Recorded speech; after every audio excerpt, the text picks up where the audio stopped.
28 avril. Juge, chapitre 8, verset 18 à chapitre 9, verset 21. Puis il demanda à Zeba et Tsamuna, comment étaient les hommes que vous avez tués au Tabor? Ils étaient ressemblants, répondirent-ils, ils avaient les portes d'un fils de roi. C'étaient mes frères, les fils de ma propre mère, s'écria Gideon.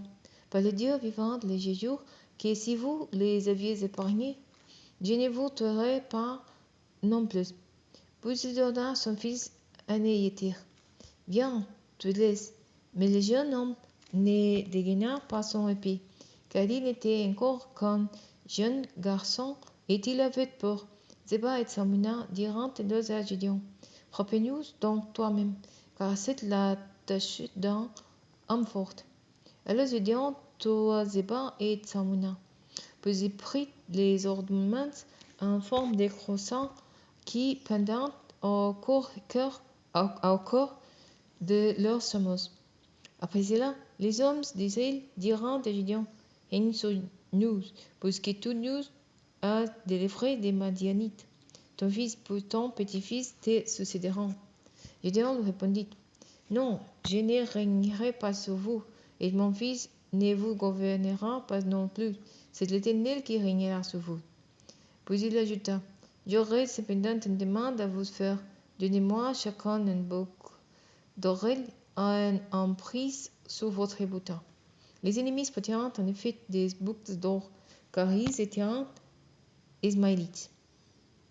Très volontiers, lui répondit-il. Ils entendirent un manteau de bâtir, et chacun y jeta un anneau prélevé sous son bouton.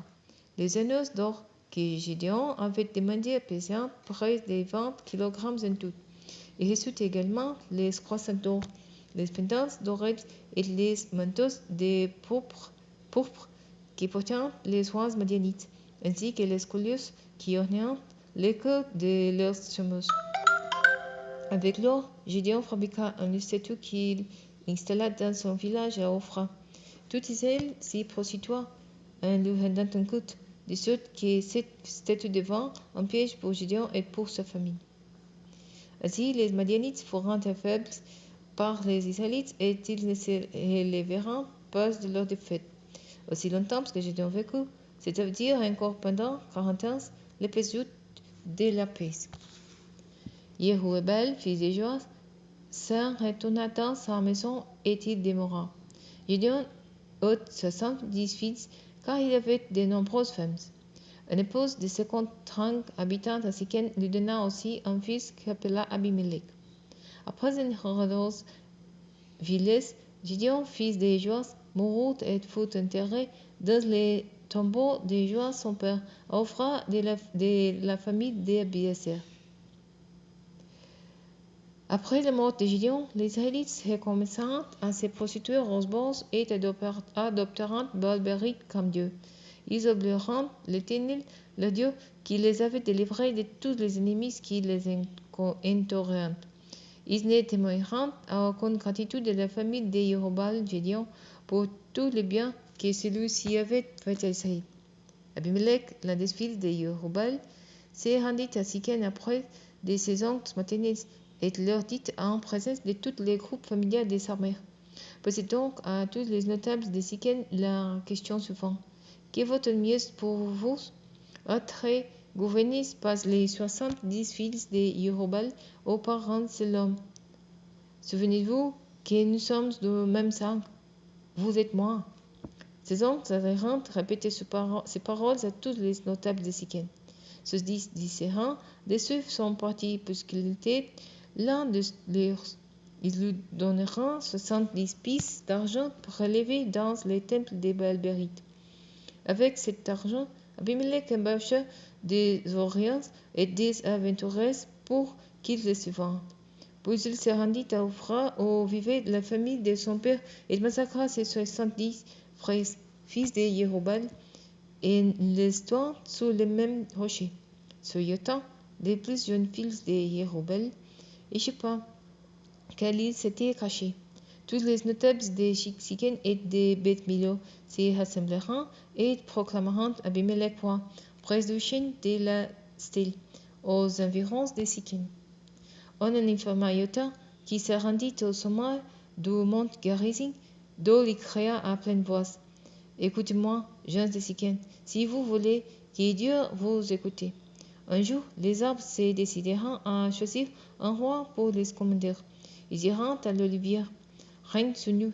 Mais l'olivier répondit: Devrais-je renoncer à produire mon huile, avec laquelle on honore Dieu et les hommes, pour aller me parvenir au-dessus des autres arbres? Alors les arbres dirent aux figues: Viens-toi, règne sur nous. Mais les figues leur répondit: Vais-je renoncer à produire des fruits exquis et sucrés pour aller me parvenir au-dessus des autres arbres? Puis les arbres dirent à la vigne: Viens donc, toi, règne sur nous. Mais la vigne leur répondit: Vais-je renoncer à produire mon vin qui réjouit Dieu et les hommes pour aller me parvenir au-dessus des autres arbres? Finalement, tous les arbres dirent au buisson d'épinise: Viens donc, toi, règne sur nous. Et le buisson d'épinise leur répondit: Si, de bonne foi, vous voulez faire de moi votre roi, venez-vous abriter sous mon ombrage. Si vous refusez, un feu jaillira du buisson d'épinise et consumera même les cèdres du Liban. Maintenant donc, essayez de bonne foi et en tout de retour que vous avez agi en proclamant Abimelech roi. Avez-vous bien agi envers Jéroboam et sa famille? L'avez-vous traité selon ce qu'il méritait? Mon père a combattu pour vous. Il a risqué sa vie pour vous délivrer des Madianites. Et vous, aujourd'hui, vous êtes attaqués à sa famille.